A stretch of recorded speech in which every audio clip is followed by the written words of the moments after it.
Right. So one thing I think I've discovered is that Yahoo Boys are not really the full reason why we don't really have access to most of these international platforms.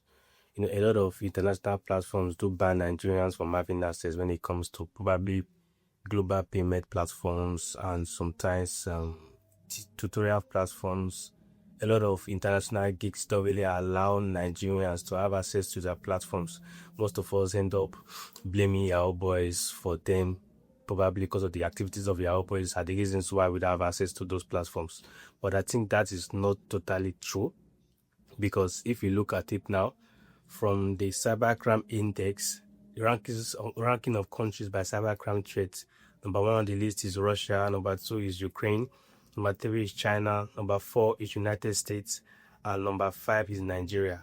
But why is it that Nigeria is having more of this stigma as if we are number one country that performs cybercrime? But actually, we are just in number five and no one, not even the top three. You get me? All right, but there's something I discovered. That's what we call FATF, who stands for Financial Action Task Force, right? It is a intergovernment organization that checks for countries that follow a particular policy, right? It develops a policy that combats money laundering and anti-terrorism financing.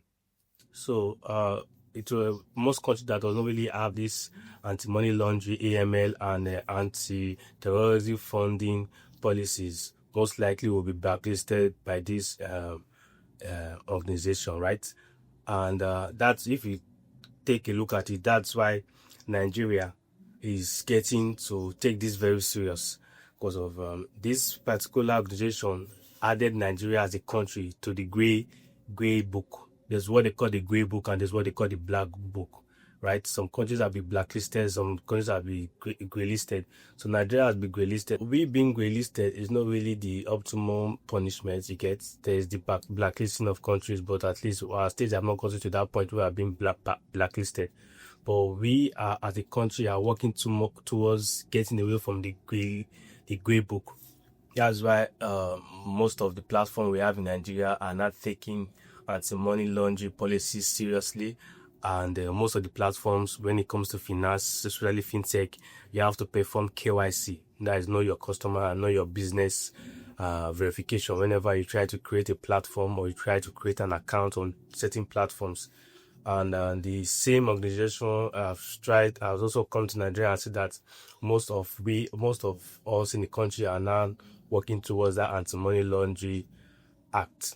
That's why of recent there was an official that was posted about POS business is now going to have this geopolitical sensing, so that whenever your POS platform is being used in a different location, geofencing, whenever your particular POS terminal is used in another location, it may likely not work because of these policies that are put in place, called money laundering and terrorism funding.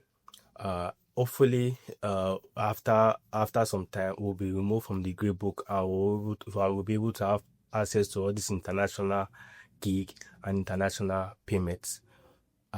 Finger crossed, it's going to be better as time goes on. Don't forget to like and follow for more useful tips.